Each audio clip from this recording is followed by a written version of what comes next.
სახელმწიფოებისა ეს არის ახალი წასაძე. ის მთავართელებს მეცხრე არხის რეპორტიორები და ჩვენ თამთასანიკიძე და ლევან ჯავახიშვილი წარმოვიდგენ. ადამიანის უფლებები 2012 წლის ანგარიში სახალხო დამცველი პარლამენტში. პროტესტი მწვანე ზონაში კუსტბის ტერიტორიაზე რესტორნის მშენებლობა იგეგმება. და რამდენიმე წუთში ასევე შემოგთავაზებთ. პრეზიდენტ სააკაშვილის გადაწყვეტილება დუნავა შეწყალებულია ყოფილი გუბერნატორი ციხესტოვებს.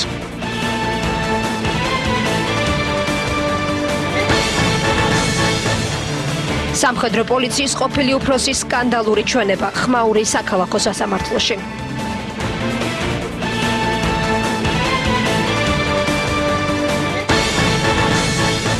ბიძინა ივანიშვილის თანამდებობა და სააკაშვილის პასუხისმგებლობა ობზერვერი პრემიერზე.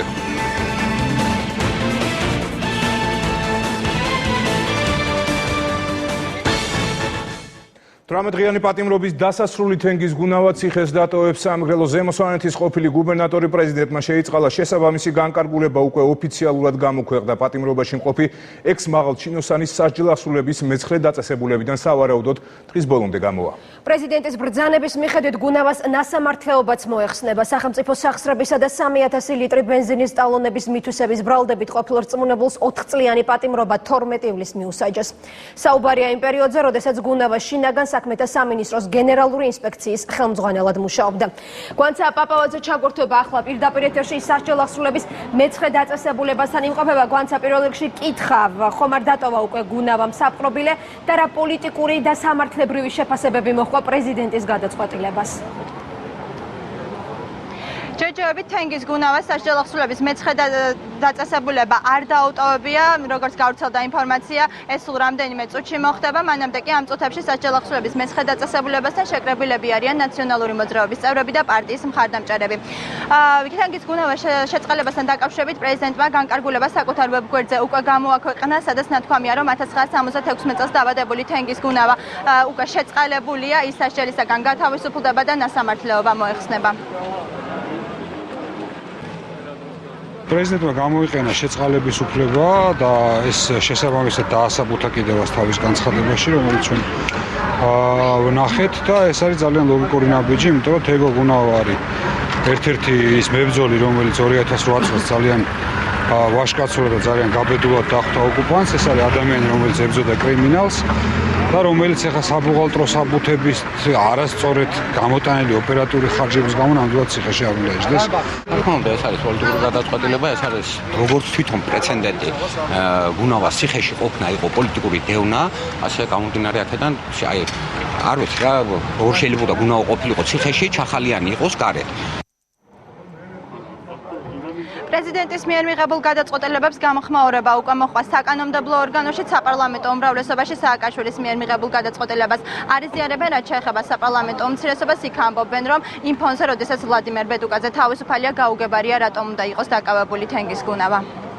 რაც შეეხება ბატონ გუნავას გათავისუფლებას, მინდა გითხრათ, რომ მე ამ ადამიანთან მაკავშირებს გარკვეული წლების ნაცნობობა და სრულიად ასე ვთქვათ, კონკრეტულად შემიძლია ვთქვა, რომ ამ ადამიანს აქვს ძალიან ბევრი რამ გაკეთებული იმისათვის, რომ ჩვენ ქვეყანაში იყოს მშვიდობა. გმირების საკუთარი შეფასებები აქვს თვითონ უმრავლესობას, თქვენ კარგად იცით, რომ უმრავლესობის ხელდასმით გამოცხადდა ბედუკაძე გმირად და იმ ფონზე ბედუკაძე და ძალიან ბევრი მწამებელი გარეთ ხელშეუხებელია, ჩვენთვის აბსოლუტურად გაუგებარია 2008 წლის ომის გმირი გუნავა, რატომ უნდა იყოს ციხეში ბენზინის ტალონების ჩადების გამო. მიხეილ სააკაშვილს თავისი პირადი დამოკიდებულებები აქვს ალბათ გმირობასთან დაკავშირებით და ეროვნული გმირის სტატუსთან დაკავშირებით, ეს მისი პრობლემაა, ვის ჩათვლის გმირად და ვის არა, მაგრამ რა თქმა უნდა ქვეყნის პრობლემაც არის, როცა ასეთი პრეზიდენტი ყავს სამწუხაროდ. ეხლა პრეზიდენტი, რომელმაც თავის დროზე ქირგულიანის მკვლელები შეიწყალა, მე არაფერი არ მეკვირს უკვე, არ არის გამორიცხული, რომ გუნავა შეიწყალოს. თქვენ იცით, რომ დამნაშავეებს იწყალებენ. უდანაშაულო ადამიანი ციხეში ყოველ შემთხვევაში 1 ოქტომბრის მერე არ მოხვედრილა.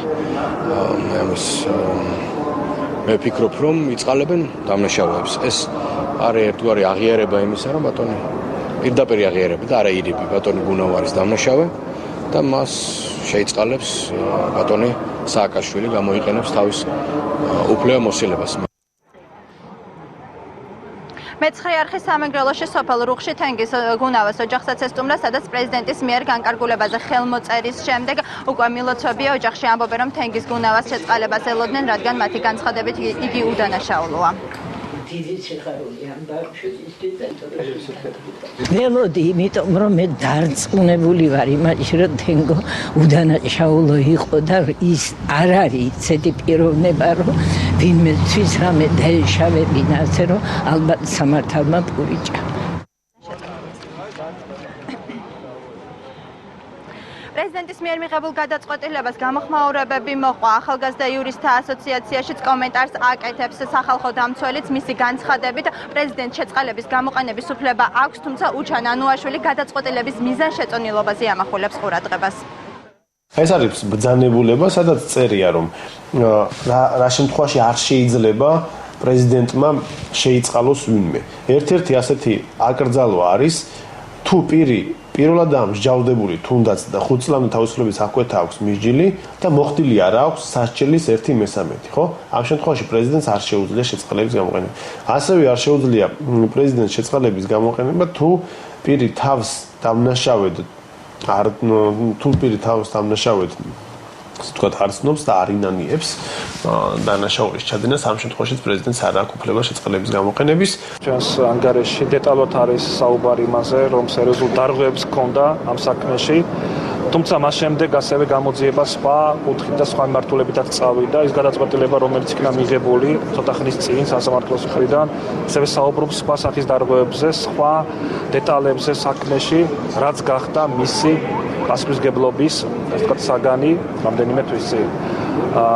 შეწყალება ინდივიდუალური აქტია, პრეზიდენტს აქვს მსგავსი უფლება, მაგრამ რამდენად იყო მიზანშეწონილი, რა თქმა უნდა, ეს სხვა საკითხი. მე მაყურებელს შევახსენებ, რომ თენგის გუნავას 4 წლიანი პატიმრობა 12 ივლისს მიუსაჯეს, ის სასამართლო დარბაზშივე დააკავეს.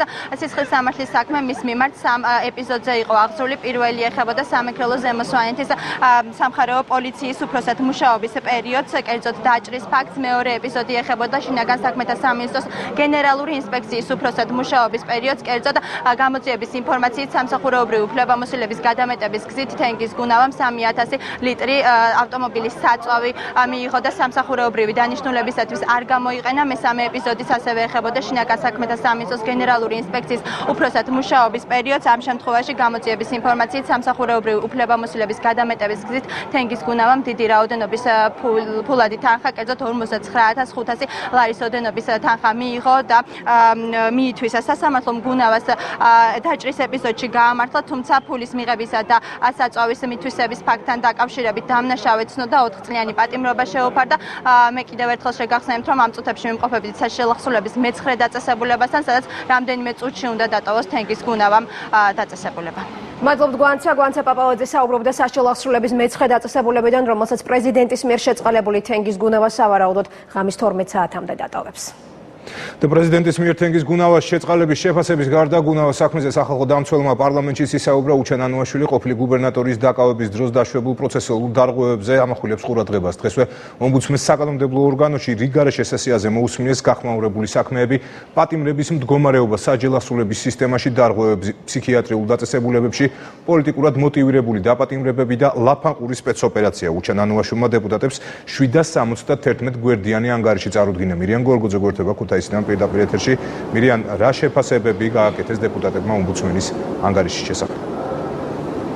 თენგის გუნავას საქმეში არსებულ პროცესუალურ დარღვევებზე დღეს სახალხო დამცველად ისაუბრა მისი მოხსენების ფარგლებში, როგორც ცნობილია, დღევანდელ იგარეშეს ხტომაზე უჩან ანუაშვილმა წარმოადგინა საკმაოდ სქელტანიანი ანგარიში 2012 წელს ადამიანის უფლებათა მდგომარეობის შესახებ და როგორც უკვე აღინიშნა, ამ ანგარიშში არის საუბარი მაღალი საზოგადოებრივი ინტერესის მქონე საქმეებში აღმოჩენილ პროცესუალურ დარღვევებზე. უჩან ანუაშვილის შეფასებით გარკვეული კითხვები არსებობს არსებობს დამატებითი კითხვები თენგიზ გუნავას საქმესთან დაკავშირებით, როგორც გამომძიებლებთან, ასევე პროკურატურის წარმომადგენლებთან და ასევე იკვეთება პროცესუალური დარღვევები მისი სახლის ჩხრეკისა და დაკავების დროს. ასევე უჩანანუაშვილმა ისაუბრა ბაჩანა ახალაიას საქმეში არსებულ პროცესუალურ დარღვევებთან დაკავშირებით და ზოგადად თუ კი შევაფასებთ, მან ანგარიშის გაცნობისას დღევანდელ იგარის შესხდომაზე ისაუბრა საჯარო ახსოვების სისტემაში პატიმრებზე, არაადამიანურ მოპყრობის ფაქტებზე, ასევე ისაუბრა პოლიტიკური დაჭერების შესახებ, ასევე მისი საუბარი შეეხო მაღალი საზოგადოებრივი ინტერესის მქონე საქმეებში არსებულ პროცესუალურ დარღვევებს, როგორც თქვით, საკუთრების ხელყოფის ფაქტებს და როგორც ცნობილია, სახალხო დამცველის ანგარიში დიდი ნაწილი უჭირავს ლაფაყურის სპეცოპერაციის დროს აღმოჩენილ დარღვევებს. უჩან ანუაშვილის შეფასებით ამ დროს აღმოჩენილია სერიოზული დანაშაულის ნიშნები, რაც აუცილებლად უნდა იყოს გამოძიებული და უჩან ანუაშვილი პარლამენტს მიმართავს რეკომენდაციით, რომ შეიქმნას დროებითი საგამოძიებო კომისია ამ საკითხთან მიმართებაში, ან შეიქმნას სპეციალური კომისია, რომელშიც პარლამენტარების ნაცვლად შევლენ როგორც ქართველი, ასევე უცხოელი ექსპერტები. ამ კომისიას ექნება უფრო მეტი სანდოობა და შესაბამისად უფრო ობიექტურად გამოიძიებს მიმდინარე საკითხს. მოსამართლემ არც კი იმსჯელა ზემოაღნიშნულ დარღვევებზე და შემოიფარგლა განჩინებაში აბსტრაქტული ჩანაწერით, რომ კანონის მოთხოვნები არსებითად არ დარღვეულა. ზემოაღნიშნულიდან გამომდინარე ცხადია, რომ თენგიზ გუნავას პირადი ჩხრეკისა და მისი საცხოვრებელი ბინის ჩხრეკისას და მათი კანონიერად ცნობისას არსებითად დაირღვა საპროცესო კანონმდებლობის მოთხოვნები, როგორც გამომძიებლებისა და პროკურორის ისე მოსამართლის მიერ. შეისწავლე ლოპოტის ხეობაში სოფელ ლაფანყურთან 2012 წლის აგვისტოს ბოლოს განვითარებული მოვლენები. იკვეთება სერიოზული დანაშაულის ნიშნები. საუბარი არის უკანონო შეერაღებული ფორმირების შექმნა, ასევე გარდაცვლილთა ოჯახის წევრების მიმართ სავარაუდოდ იკვეთება 151 და 156 მუხლით მუხარა და დევნა გათვალისწინებული სისხლის სამართლებრივი დანაშაულის ნიშნები. დაწესებულებაში მიღებისას პატიმრებს ძალით აწერინებდნენ ხელს თანამშრომლობაზე, რასაც შემდგომ წარმატებით იყენებდნენ მის დასშანტაჟებლად. დაწესებულების საცხოვრებელ კორპუსებზე მუდმივად იგრძნობოდა ასეთი დატვირთული დაწესებულებისთვის, ზოგიერთ შემთხვევაში 4000 პატიმრამდე, არაბუნებრივი სიჩუმე. ზემოთ ჩამოთვლილი და კიდევ სხვა მრავალი შეზღუდვისა და აკრძალვების გაუთვალისწინებლობის შემთხვევაში პატიმრები ექვემდებარებოდნენ წამებას, არაადამიანურ მოპყრობას, ცემას, აბანოში ჩაკეტვას და სხვა ფორმით დასჯას.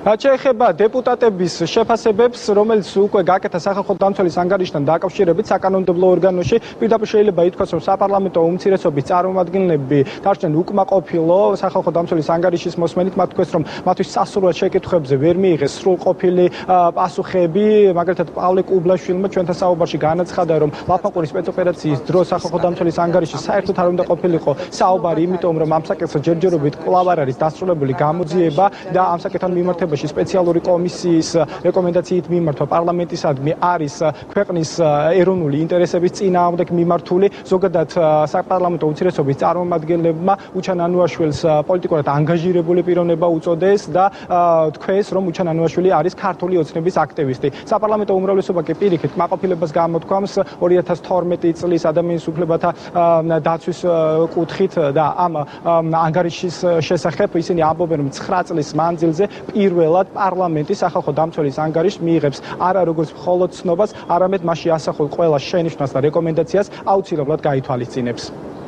ის გვთავაზობს არა როგორც შეფასებას, არამედ როგორც მომხდარ ფაქტს, რომ თითქოს სამართალდამცავების მიერ იყო ეს ორგანიზებული ჯგუფები იქმნებოდა ჩრდილოეთ კავკასიაში, გადმოდიოდნენ და მზადდებოდნენ საქართველოში ტერაქტების განხორციელების მიზნით სხვა ქვეყნის ეს შემოგთავაზა სახალხო დამცველმა როგორც შემდგარი ფაქტი. ალბათ პირველად მართლა პარლამენტის ისტორიაში სახალხო დამცველის ანგარიში მოსმენილი იქნა დეტალურად, მე ვგულისხმობ ადამიანის უფლებათა კომიტეტის მიერ 3 ეტაპად ამ ანგარიშის მოსმენას და საბოლოო ჯამში დღეს მოვისმენთ სრულად თვითონ თავად სახალხო დამცველი წარსდგება პლენარულ სხდომაზე და მიიღებს პარლამენტი დადგენილებას, მზადდება პროექტი, სადაც იქნება დეტალურად ასახული ის რეკომენდაციები, რასაც ჩვენ გავცემთ აი ამ ანგარიშიდან გამომდინარე სხვადასხვა სახელმწიფო უწყებებისა თუ სამინისტროების მიმართ.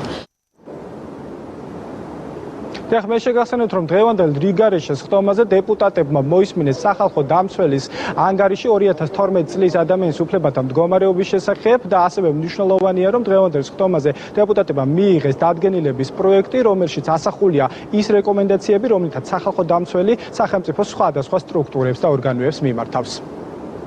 და მირიან კადრებში ჩანდა, რომ ომბუდსმენს ნახევრად ცარიელ დარბაზში უსმენდნენ, ხომ არ გაქვს ინფორმაცია რა იყო ამის მიზეზი?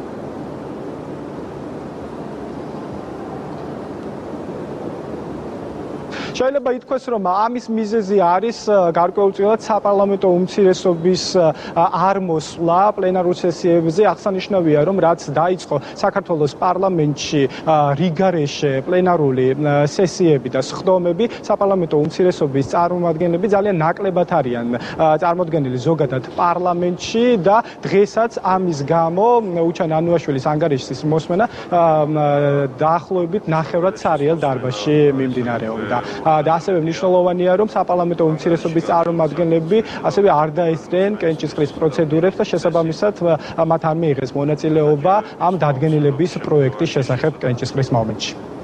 დიდი მადლობა მირიან გორგოძე საუბრობდა ქუთაისიდან პირდაპირ ეთერში.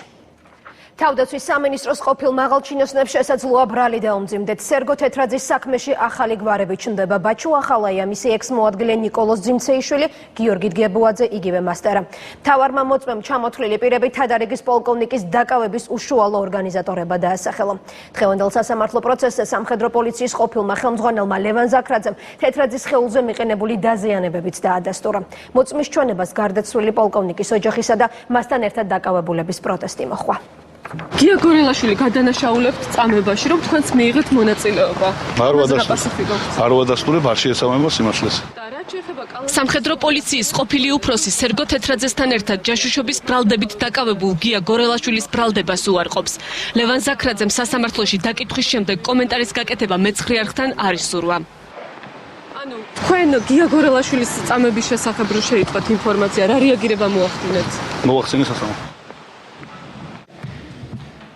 დაახლოებით 2 საათის განმავლობაში ლევან ზაქრაძე თეთრაძის საქმის დეტალებზე სასამართლოს ჩვენებას მოწმის სტატუსით აძლევდა. მან განაცხადა, რომ თეთრაძის და კიდევ 3 პირის ჯაშუშობის ბრალდებით დაკავების დავალება თავდაცვის მაშინდელი მინისტრისგან ბაჩუ ახალაიასგან მოდიოდა. თეთრაძის საქმის ორგანიზატორებად სამხედრო პოლიციის ყოფილმა უფროსმა ასევე დაასახელა თავდაცვის მინისტრის ყოფილი მოადგილე ნიკა ძიმცეიშვილი, სამხედრო პოლიციის ყოფილი მაღალჩინოსანი გიორგი დგებუაძე, მეტსახელად მასტერა და სამხედრო პოლიციის უფროსის ყოფილი მოადგილე მეგის ქარდავა, ასევე გლდანის ციხის მაშინდელი დირექტორი ალექსანდრე მუხაძე. ზაქრაძის ჩვენებით სწორედ ახალაიას დავალებით წაუყენეს ბრალი თეთრაძესთან ერთად ჯაშუშობის ბრალდებით დაკავებულ დავით ლონდარიძეს. შევედი გებუაძის ოთახში, სადაც დამხდა მინისტრი ბაჩან ახალაია,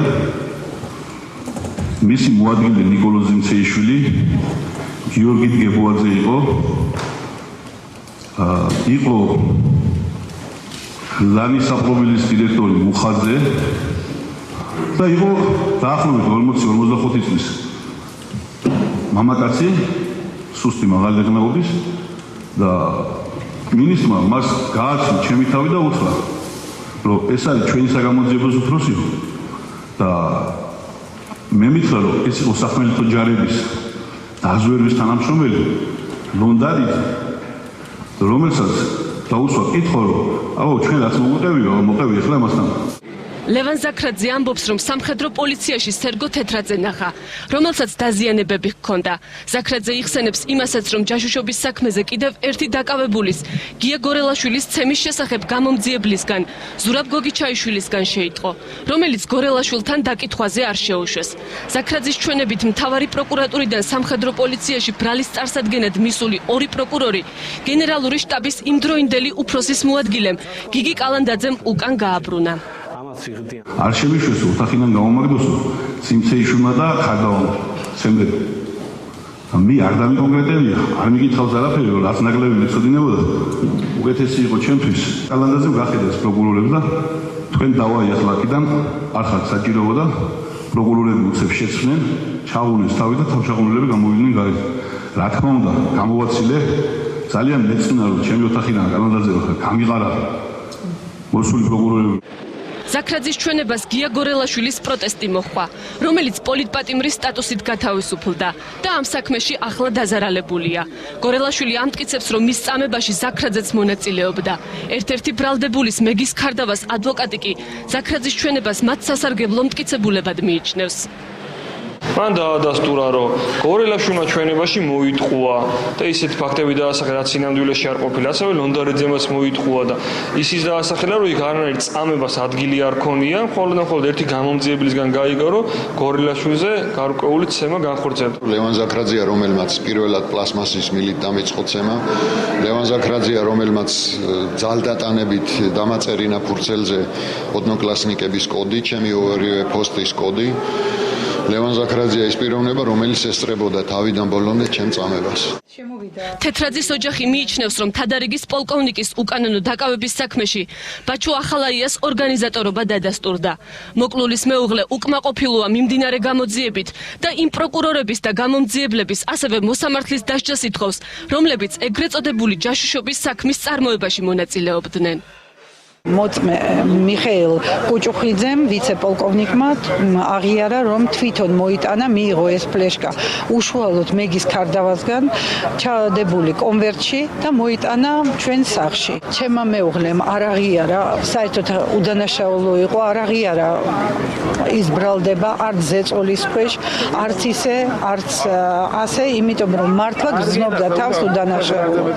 დანაშაულად მიმაჩნია ზაზა მჭედლიძის, ქევხიშვილის, გრიგალაშვილის დღეს თანამდებობაზე ყოფნა. თქვენ მიეცით დაპირება როგორც თეთრაძის ოჯახს, ასევე მთელ საქართველოს, რომ აღნიშნული საქმე იქნებოდა გამოძიებული და პირად კონტროლზე იქნებოდა აყვანილი. ასევე მიმართავ ირაკლი ალასანიას. ბატონო ირაკლი, დაინტერესდეს ვინ მუშაობს თქვენ უწყებებში. პროკურორი არ გამორიცხავს სხვა პირებისთვის ბრალის საყენებას.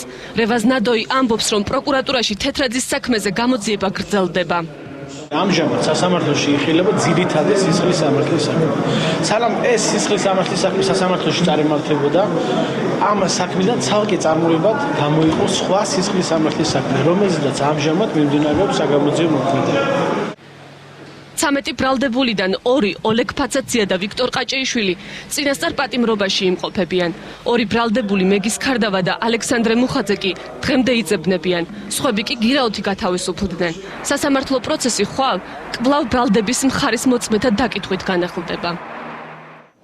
დატოვებს თუ არა საქართველოს პრემიერ-მინისტრი თანამდებობას, ამჯერად თემა ბელგიურ გამოცემაში დაბეჭდილი სტატიის შემდეგ ხდება აქტუალური. ობზერვერი ბიძინა ივანიშვილთან ჩაწერილ ინტერვიუს აქვეყნებს, რომლის მიხედვითაც პრემიერი დაკავებული პოსტიდან არასამთავრობო სექტორში ახალ წლამდე გადაინაცვლებს. ამ თემაზე დღეს მთავრობის ხელმძღვანელს დამატებითი კომენტარი აღარ გაუკეთებია. პრემიერ-მინისტრის მომავალ გეგმაზე საუბარი და თანამდებობიდან შესაძლო წასვლის ახსნა მის თანაგუნდელებს მოუხდათ, თუმცა მათ მიერ დასახელებული არგუმენტები არასაკმარისია პოლიტიკური ოპონენტებისთვის.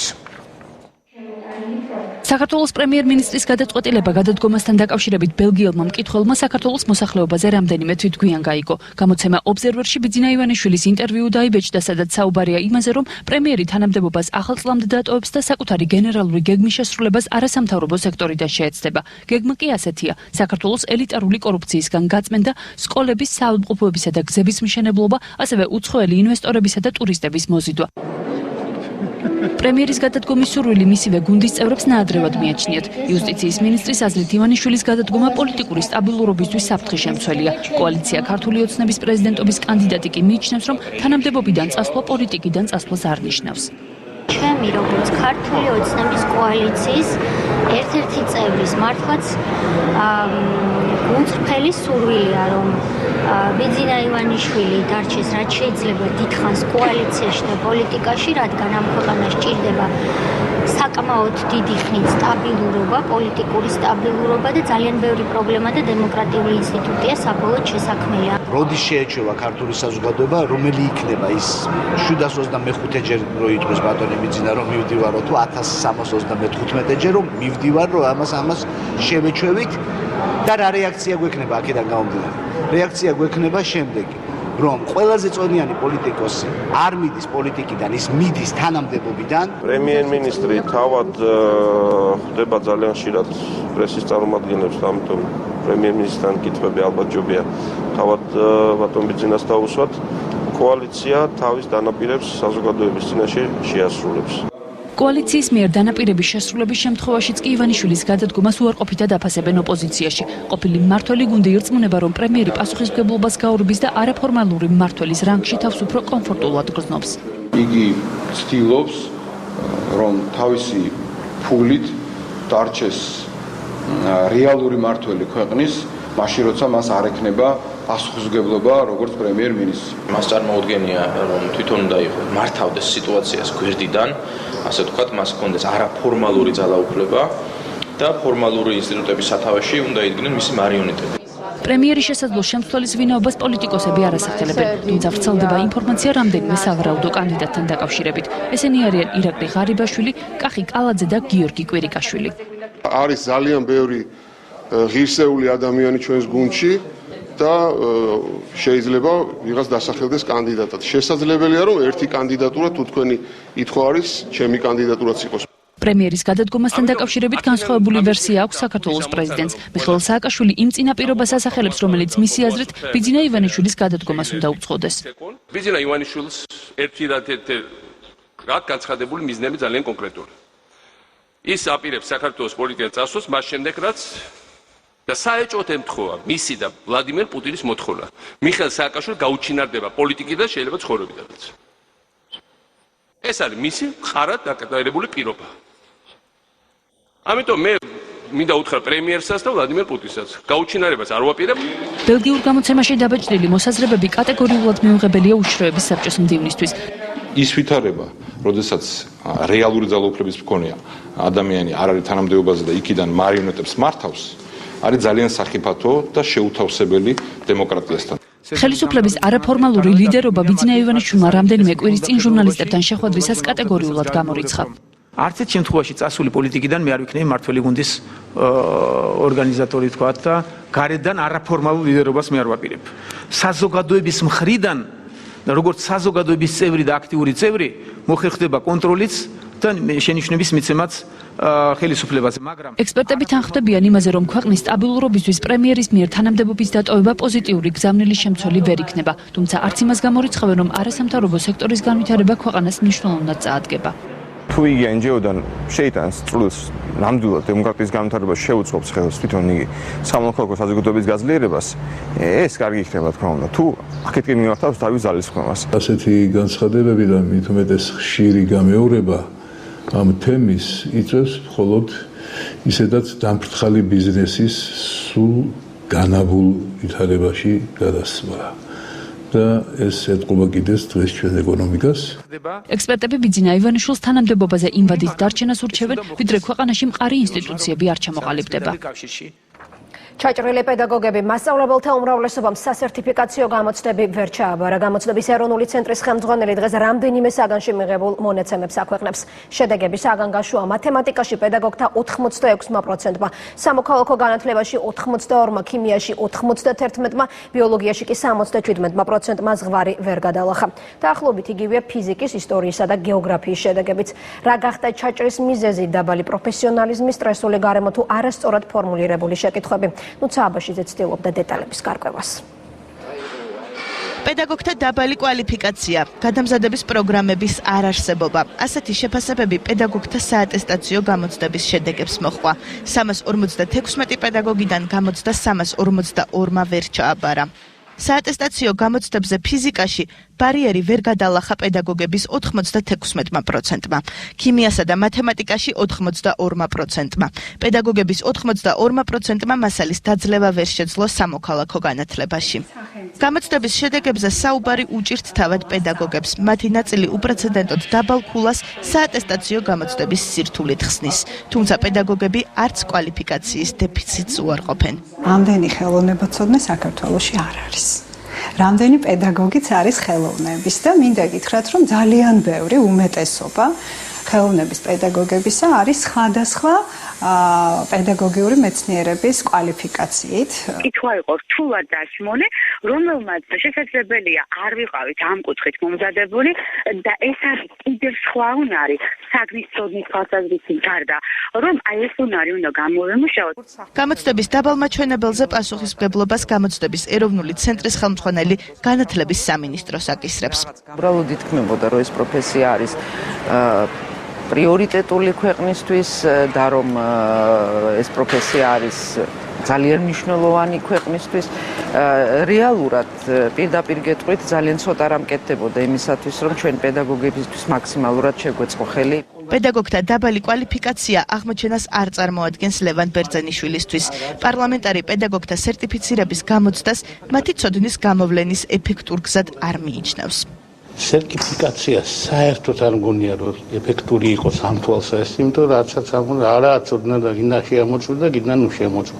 თან უნდა გითხრათ, რომ ამ ტიპის გამოცდებით შეიძლება მცოდნე მასწავლებლებიც ვერ შეამოწმო.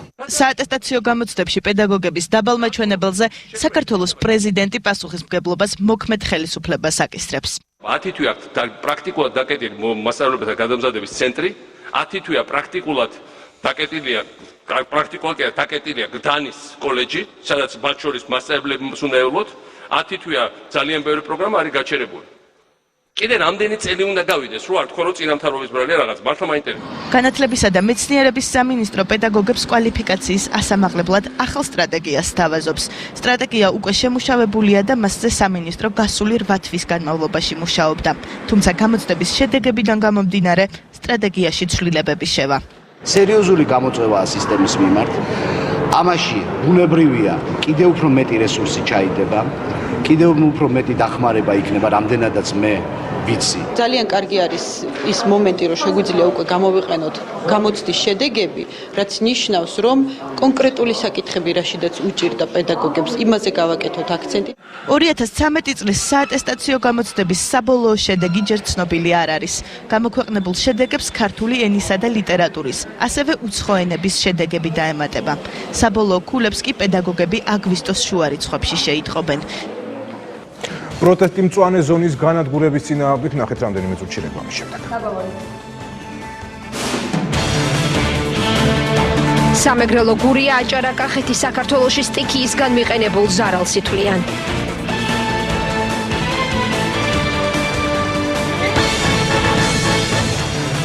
სოციალურად დაუცველთა პრობლემა, რატომ რჩება მე-13 სკოლიდან გამოსახლებული 16 ოჯახი ღიაცის ქვეშ. ახალი 9 საათზე პირდაპირ ეთერში ბრუნდება.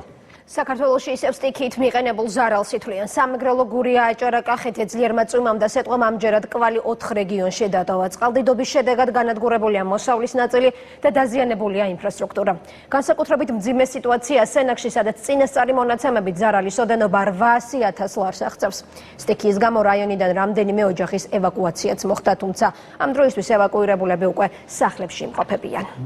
25 წუთის განმავლობაში მიდიოდა სხვილი ზომის სეტყვა. გაანადგურა მთლიანი მოსავალი. ძლიერმა სეტყვამ ლაგოდეხის მუნიციპალიტეტის 3 სოფელი დააზარალა. ყველაზე დიდი ზიანი სოფელ აფენს მიადგა, სადაც წინასწარი ინფორმაციით 200 ჰექტარი სასოფლო სამეურნეო სავარგულებია განადგურებული. სტიქიისგან მიყენებულ ზარალს სპეციალური კომისია ითვლის. ბოსტნეულის ყველა კულტურა დაზიანდა აბსოლუტურად. საზამთრო, ნესვი, კიტრი, სიმინდი მასიურად თითქმის 100%-იანად განადგურდა. შემდგარია უკვე კომისია, სწავლობს ამ საკითხს, ზარალი დაითვლება, შემდეგ გადაგზავნილი იქნება შესაბამის სამსახურებში და ვეცდებით, რომ რამით დავეხმაროთ. დღეს სეტყვამ სიმინდის ნათესების 90% გაანადგურა ჩოხატაურის რაიონის რამდენიმე სოფელშიც. სეტყვას ძლიერი ქარი მოყვარის გამოც მოთხრილია ათეულობით ხე და დაზიანებულია ნარგავები. სოფელი იანეულში მთლიანად განადგურდა ქარსაცავი ზოლი. მოსახლეობა დახმარებას ხელისუფლებას თხოვს. მოვარდნილმა გრიგალმა მთელ სოფელს დაუზიანა საყანე ფართობები, თითქმის მოსავლის 100% განადგურებულია, ქარსაცავის ზონაში ხეები მთლიანად ძირფესურანდანეს ამოთხრილი და ძალიან დიდი ზარალია მიყენებული სოფელში. ძლიერმა წვიმამ სასოფლო სამეურნეო სავარგულები დააზიანა აჭარაში. უამინდობამ ხელვაჩაურის რაიონში ნათესები გაანადგურა. ერთწლიანი კულტურები, ლობიო, სიმინდი, კარტოფილი, ბოსტნეული ყველაფერი გაგვინადგურა. არაფერი აღარ გვაქვს, არანაირი იმედი აღარ გვაქვს. ყველაფერი განადგურებულია 5000 მეტრო მიწაში გვაქვს, ყველას დათესილი, მაგრამ არაფერი არა.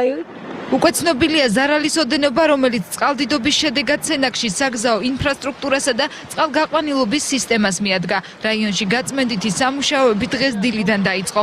ადგილობრივ მოსახლეობას დახმარებას სამხედრო მოსამსახურეები უწევდნენ. ყველაფერი გაოხრებული გვაქვს, სად რა გვიყრია, არაფრად რო არ ვარ გაიცია და ველოდებით ეგებინი დაგვეხმაროს. განადგურა ყველაფერი შიგნით, პირველ სართულზე რა საწოლია, საცხოვრებელი, რაც პირობები არის ადამიანისთვის, ყველაფერი განადგურა.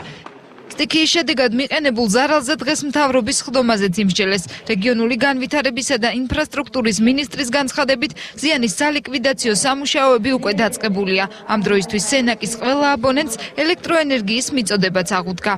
შედეგები მიახლოებით დათვლილია, ეს არის 800.000 ლარამდე ინფრასტრუქტურული ზიანი, რაც მიადგა მუნიციპალიტეტში საგზაო ინფრასტრუქტურას, ასევე წყლის სისტემას. პირველადი, ასე თქვათ, ზიანი, რაც იყო და ადგილობრივი ტექნიკის მხარდაჭერით იქნა ლიკვიდირებული, სხვა დანარჩენზე მთავრობის მიერ გამოყოფილი დაფინანსებიდან გამომდინარე, გამარტივებული შესყიდვის წესით წავა სამუშაოები. დამაიმედებელ პროგნოზს ვერ აკეთებენ სინოპტიკოსები. ქვეყნის მთელს ტერიტორიაზე გამოდარებას ხვალიდან ელოდებიან, თუმცა მხოლოდ რამდენიმე დღით. შემდგომ დღეებში ტემპერატურები თანდათან მოიმატებს როგორც დასავლეთ ისე აღმოსავლეთ საქართველოში 31-32 გრადუსამდე. ასეთი კარგი ამინდები შენარჩუნდება 3 რიცხვის ჩათვლით და 4-დან კვლავ ველოდებით ამინდის პირობების თანდათან გაუარესებას. სტიქიის ზონებში ზარალს სპეციალური კომისიები ითვლიან. ზიანის ზუსტი ოდენობა რამდენიმე დღეში გახდება ცნობილი. რესტორანის სარეკრეაციო ზონის ნაცვლად კუცბის ტერიტორიაზე მდებარე 2500 კვადრატულ მეტრზე ნარგავების ჭრა დაიწყო. ადგილზე დილი და მძიმე ტექნიკა იყო მობილიზებული, თუმცა მოქალაქეების პროტესტმა გაჭრა. მოსახლეობის უკმაყოფილების გამო ამ დროისთვის სამუშაოები შეჩერებულია, თუმცა სავარაუდოდ დროებით. ტერიტორიის მესაკუთრე M ჯგუფში ამბობენ, რომ მშენებლობის დასაწყებად შესაბამისი ნებართვა მიღებული აქვთ. სარეკრეაციო ზონა 2009 წელს თბილისის მერიის მიერ გასხვისდა. საპროტესტო აქციის დაწყების შემდეგ მუშებმა კუსტბისკენ მიმავალ გზაზე სარეკრეაციო ტერიტორია დატოვეს, თუმცა არც ხელსაწყოები და არც მძიმე ტექნიკა არ გაუტანიათ. გამწვანების ზოლის განადგურების პროცესი მოქალაქეების პროტესტმა სავარაუდოდ დროებით შეაჩერა. ამ ფართობის ამჟამინდელმა მფლობელებმა გადაწყვიტეს, რომ ჩქარა ემოქმედათ და დაიწყეს ნერგების და გამწვანების ამოღება ვითომ გადარგვის მიზნით. რასაც წინააღმდეგობა გაუწია ხალხმა, მანქანები ჩააყენეს და არ მისცეს ნერგების გატანის საშუალება, ტრანსპორტის გამოსვლის საშუალება. არავის კერძო საკუთრებაში არ ვერევით, მაგრამ არის ზონები, სადაც უბრალოდ არ შეიძლება რაღაცის გაკეთება, ხო? ეს არის ფილტვები ფაქტიურად მთელი უბნის.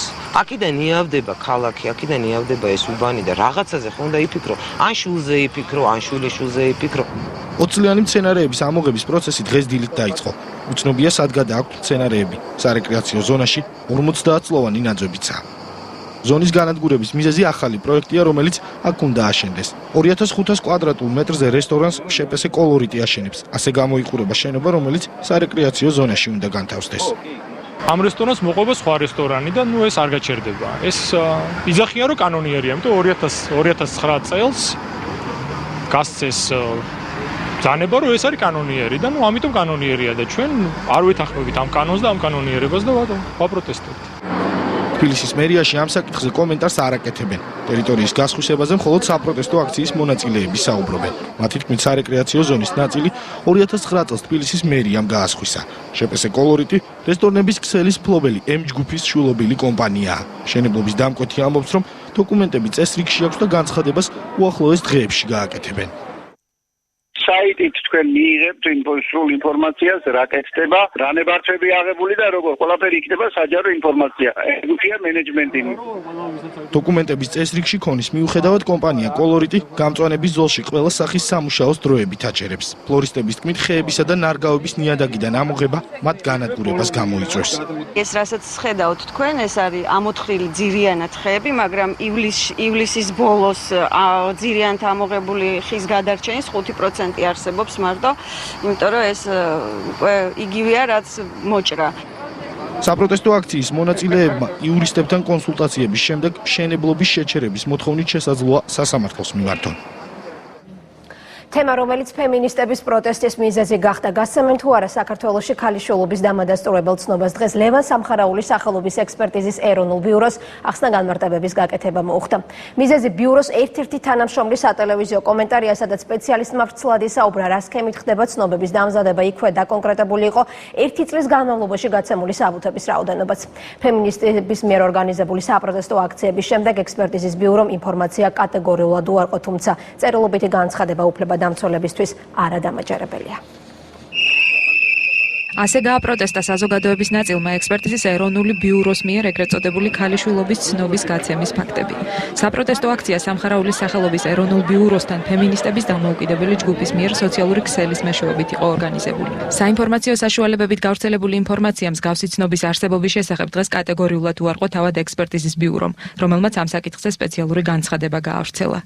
მავნე ტრადიცია და დისკრიმინაციული პრაქტიკა უნდა აიკრძალოს. ამაზე ორი აზრი არ არსებობს, იმიტომ რომ ეს არის, ესე იგი, კონსტიტუციის წინააღმდეგ და სახელმწიფომ არავითარ შემთხვევაში არ უნდა დაუშვას, რომ ეს პრაქტიკა იყოს ლეგიტიმური და ამ პრაქტიკის განხორციელებით თვითონ სახელმწიფო ხეირობდეს. ჩვენ ყველამ ვნახეთ ტელევიზიით გასული სიუჟეტი, ჩვენ ყველას გაგვიგია ამის შესახებ, მაგრამ ჩვენ ყველა ვირჩევთ, რომ თვალი დავხვიჭოთ ამ პრობლემაზე, რომელიც არის დისკრიმინაციული და სამარცხვინო. გვაქვს გინეკოლოგიური მაგიდა. ექსპერტიზის ბიუროს მიერ გავრცელებული განცხადება აშკარად განსხვავდება იმედის ეთერით გავრცელებული რეპორტაჟის სადაც ბიუროს თანამშრომელი დეტალებზე საუბრობს. ყოფილა შემთხვევები, რომ შეიძლება მეუღლეც მოყვეს ამ შემთხვევაში, შეიძლება დედასთან ერთად მოვიდეს ნათესავებთან, დედამთილიც მოყოლია ხშირ შემთხვევაში და ეს არის ესეთი ჩვეულებრივად მოყვებიან ხოლმე ამ დროს და ბევრ შემთხვევაში ძალიან გახარებულები მიდიან. ქალწულობის ცნობის გაცემის შესახებ ინფორმაციაზე კომენტარი დღეს დეპუტატებმაც გააკეთეს.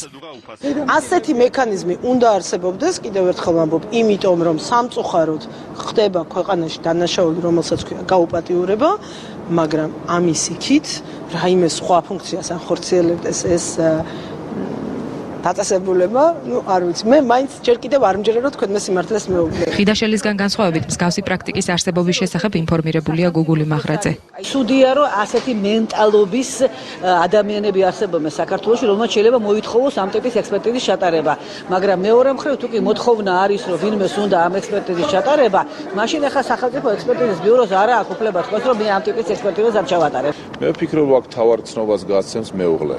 ეს არის თავარი ცნობის გამცემი პირი, მეუღლე, ამიტომაც თუ მეუღლე როგორც თავარ ცნობის გამცემი დაინტერესებულია იურისტების და ექსპერტების ჩარევაში, აქ მას ვერ დაუშლით. ასე რომ შევხედეთ ამ საკითხს უფრო მსუბუქად და დაველაპარაკოთ მეუღლეებს.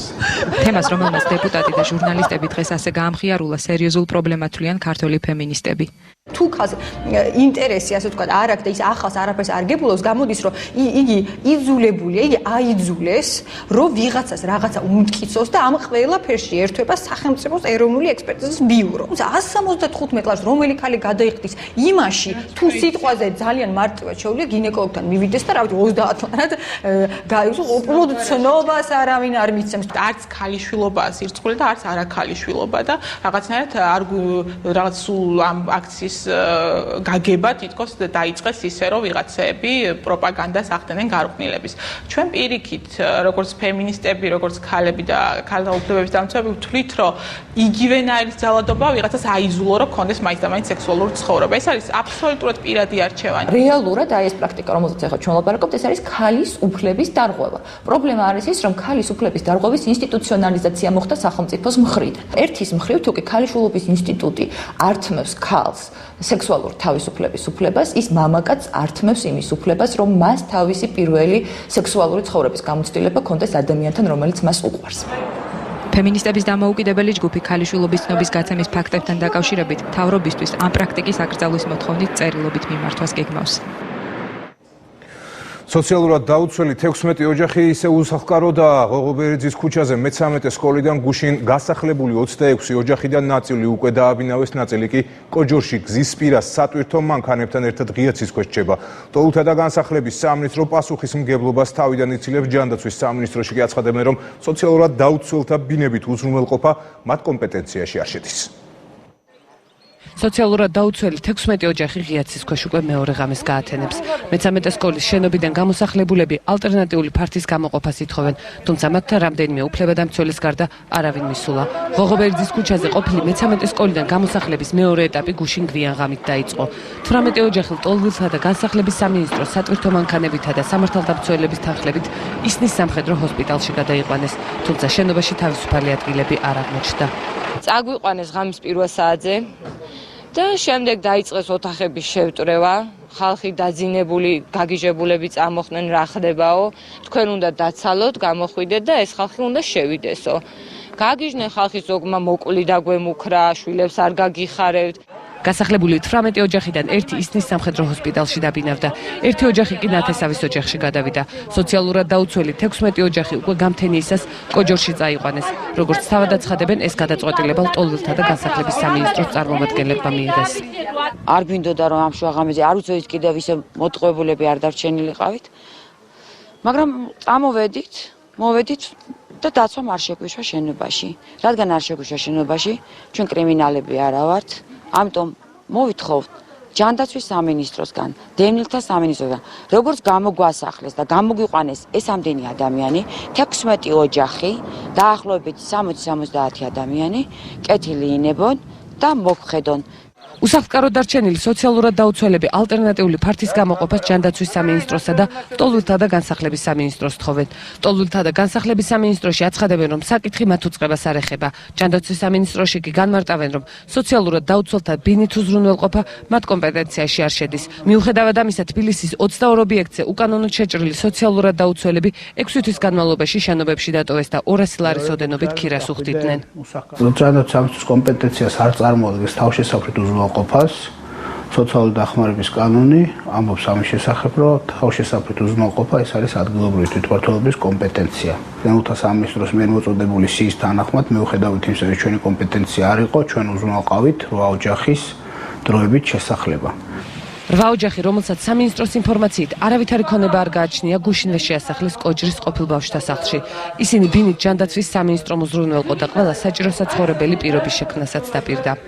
გვაქვს პირობები, გვაქვს შუქი და ბატონმა გიორგიმ დაგვპირდა, რომ დაიდებოდა ხელშეკრულებები, გამოუშვებდნენ წყალსაც და გვექნებოდა სოციალური ტარიფი, რასაც მოკლებული ვიყავით მე-13 სკოლაში. მაყოფილები ვართ, დიდ მადლობას ვუხდით სახელმწიფოს ასეთი გაწეული თანადგომისთვის.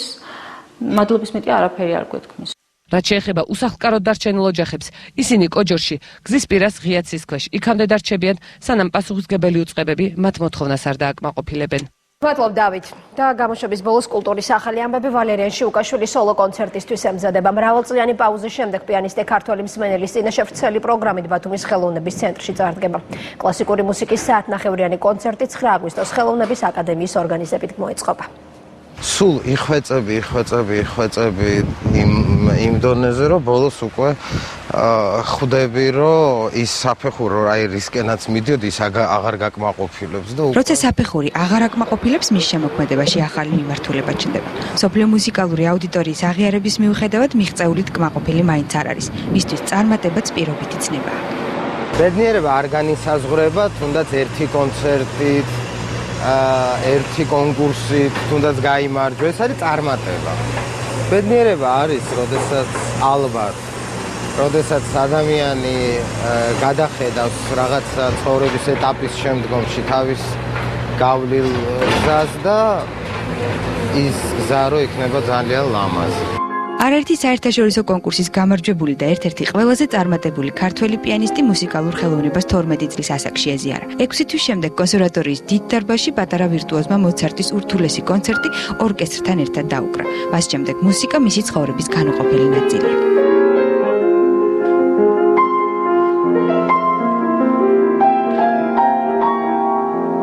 მუსიკა არის ღმერთის საჩუქარი, რომელიც ღმერთი ჩუქნის ადამიანებს და ვისაც ღმერთი ჩუქნის პროცესი მომზადების არის საკმაოდ რთული, რადგან როდესაც სცენაზე გადის არტისტი, ის ვალდებულია მთლიანად დაიხარჯოს. ის რაც მსმენელამდე უნდა მიიტანოს უკვე მზად აქვს. ბუნებრივია ღელავს. ღელავს ყოველი კონცერტის წინ. ეს მღელვარება განსაკუთრებით ქართული აუდიტორიის წინაშე გამოსვლისას მატულობს. ამბობს, რომ ამ დროს პასუხისმგებლობა უორმაგდება. რთული არის, როდესაც შენ ცხოვრების მანძილზე ბავშვობიდან თვალყურს გადევნებენ და შემდგომში შენ უნდა უფრო მეტი აჩვენო, იმაზე მეტი, რასაც ვთქვათ, აკეთებდი. ერთი სიტყვით რომ ვთქვათ, ძალიან ველოდები ბათუმელს მენელთან შეხვედრას.